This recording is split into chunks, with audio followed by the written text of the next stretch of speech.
이어서 오늘의 작전 시작해 볼 텐데 말도 많고 탈도 많고 아마 오늘 전 언론 경제면의 헤드라인이었던 것 같습니다. K-뷰티 중에 K-코스메틱 이야기를 해보도록 하겠습니다. 자, 이런 식이면은 주식 투자 어떻게 하냐 뭐 이런 지적도 함께 나오고 있는데요.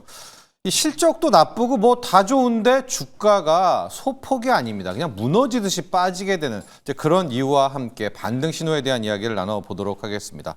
앞서도 얘기했지만은 이제 지금 나오는 실적들은 2분기잖아요. 그러니까 분명히 트럼프 관세에 따른 사재기들이 반영돼 있을 텐데 이제 그 점을 염두하고 아마 실적들을 보시면 어떨까 이제 생각을 해봅니다.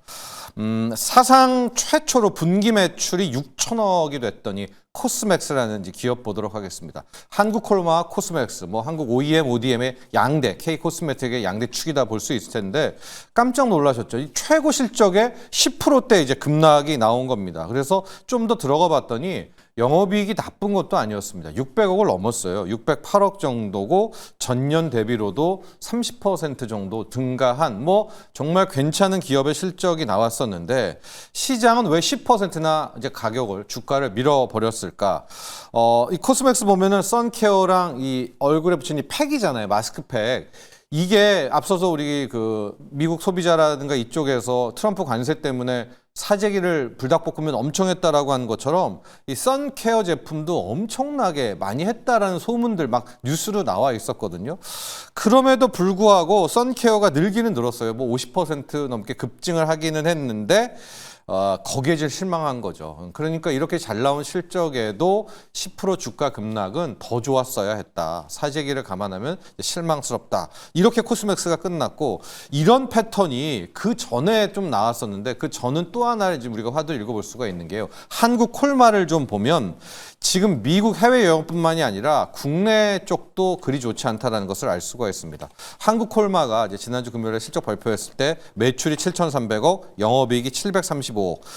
여기서부터는 쇼크가 나온 거죠. 왜냐하면 영업이익이 거의 3%도 안 되게 이제 증가에 그친 겁니다. 그래서 이제 한국콜마의 내용 하나하나 봤더니 해외 쪽에서 뭐 공장 세우고 그런 거 우리가 다 맞춘 것 같았어요. 근데 국내 법인에서가 거의 실적 쇼크였던 거예요. 그래서 한국콜마를 봤더니 이제 한국콜마는 이런 브랜드들이 주문한 거를 만들어 주는 거 아닙니까? 우리가 알고 있는 레거시 브랜드들이 거의 폭감을 했다. 그러면서 뭐 콩콜이나 회사 측은 그래도 걱정하지 말아라. 인디 브랜드들, 인디 고객사들이 워낙 잘 팔리고 요즘 MZ들한테 인기가 있으니까 이걸로 커버가 가능하다라고 얘기는 했는데 말은 맞죠. 그러나 항상 보면 국내에서 지금 레거시 브랜드들이 거의 무너지고 근데 사이즈는 레거시 브랜드가 훨씬 크잖아요. 그렇기 때문에 우리가 알고 있는 레거시 브랜드가 어느 정도는 잡혀줘야 그것도 바닥 찍고 올라가는 거지. 레거시는 완전히 망쳤는데 뭐 신규 인디 막 MZ들의 수요 이걸로만은 끌고 갈 수 없지 않습니까? 그래서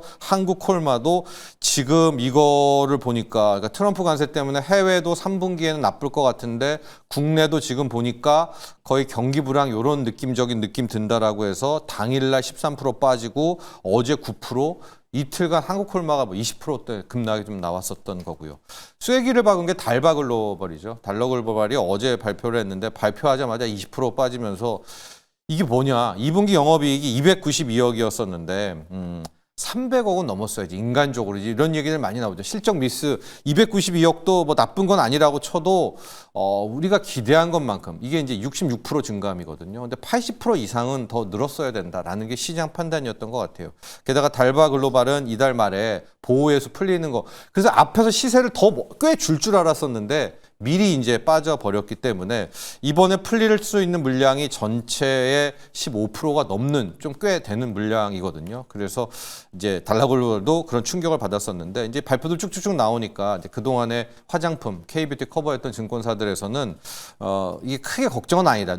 눈높이를 우리가 너무나 높게 잡아서 그 결과 주가가 실망한 거다. 이렇게 좀 완화적으로 좀 이야기를 했지만 그러나 저는 조금 더 의심을 해봐야 된다는 게 이 실리콘2였었습니다. 실리콘2라는 회사는 좀 묘한 회사죠. 화장품 제조를 안 하는 화장품 판매 플랫폼. 그런데 항상 보면 먼저 움직였던 것도 실리콘2였었고요. 시세를 앞에서 끌고 갔던 것도 실리콘2. 그래서 항상 보면 K-코스메틱의 리더, 탄광 속의 카나리아를 실리콘2로 많이 이야기를 하는데요. 실리콘2를 보니까 매출액이 2,652억, 영업이익이 521억. 전년 동기 대비해서 매출액도 46%, 영업이익도 34% 늘어났어요. 이 정도면은 뭐 괜찮죠. 준수하죠라고 하는데 증권사들도 조금 하회한 거다. 그리고 주가 급락이 과하니까 이거 뭐 괜찮다라고 이야기를 했는데요. 이 실리콘투를 조금 더 들어가 보면 영업이익률, 우리가 말하는 흔히 마진이 20%가 깨졌더라고요. 그러니까 19%대로 내려오면서 회사 측은 이 트럼프 관세 때문에 뭐 운임비라든가 기타 비용들이 늘었다라고 이야기를 하는데요. 실리콘2는 엄밀히 말하면은 화장품 제조 회사는 아니잖아요. 이건 이제 성장을 주는 일종 플랫폼 계열로 봐야 되기 때문에 지금 PER을 한 20배 펄을 받고 있는데 20%도 안 되는 마진율이라고 하면 이건 좀 제조회사도 아닌데 훨씬 더 성장을 해야 되는 마진 높아야 되는데 거기에 대한 실망이 아닌가라고 보고 있습니다. 자, 그래서 결론 좀 내리면 K뷰티는 항상 두 축이잖아요. 지금 뷰티 디바이스 쪽은 아직도 짱짱한 것 같아요. APR이라든가 파마 리서치라든가 이 디바이스는 버티는 와중에 지금 K-코스메틱 같은 경우에는 먼저 심판대, 시험대에 올랐다라고 보시고 있어서 저는 실리콘2가 바로미터라고 보고 있습니다. 이제 실리콘2가 과연 이제 3분기 우리가 가는 때까지 얼마나 큰 반등을 좀 하느냐가 결과적으로 3분기 뭐 실적까지 그런 지리하게 봐야 되느냐 아니면은 이제 실리콘2와 함께 빠르게 올라가느냐를 볼 수가 있을 것 같은데요. 지금 실리콘2의 위치를 딱 보면 주봉에서 거의 여기 기준선까지 내려왔거든요. 여기까지 내려왔는데 지금 약간 걱정이 되는 부분이 여기를 보시면은 이 60주 선이죠. 60주 선이 여기에서 지금 큰 음봉, 주봉을 맞으면서 꺾여 돌아왔습니다. 여기에서 한 번만 다음 주에 또 만나면은 이거 60도 각도가 완전히 꺾여버리거든요. 그러면은 얘를 거의 만난다고 봐야 될 수밖에 없습니다. 주주봉에서. 그래서 실리콘2가 이번 주는 화, 수, 목 3개밖에 없기 때문에 여기서 끝난다 쳐도 다음 주 때 여기에서 양봉을 세워야 된다. 기준선 기점으로. 여기에서 더 밀릴 경우에는 이러면은 완전히 여기 이 60주봉이 돌아버립니다. 이러면은 항상 뭐 이게 기술적이 다 맞진 않지만 그럼 꽤 오래 고생을 좀 하거든요. 그래서 K뷰티, K코스메틱은 실리콘2 하나만 좀 보고 이번 주, 다음 주에 이 주가 추이만 좀 보면 3분기까지 기다려야 될지 아니면 좀 빠른 뭐 반등 나올지를 확인해 볼 수 있을 것 같습니다. 자, 이렇게 요즘에 가장 화두가 되고 있는 K뷰티 중에서도 K코스메틱 한번 분석해 봤고요.